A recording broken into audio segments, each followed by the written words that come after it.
أعوذ بالله من الشيطان الرجيم.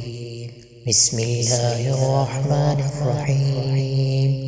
فلا صدق ولا صلى ولكن كذب وتولى ثم ذهب إلى أهله يتمطى أولى لك فأولى ثم أولى لك فأولى.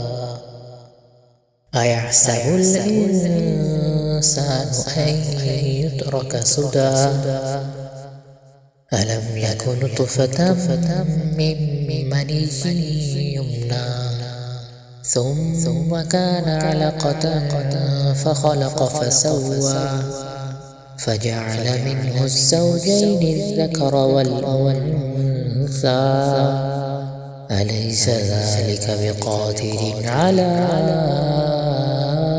أن يحيي الموتى؟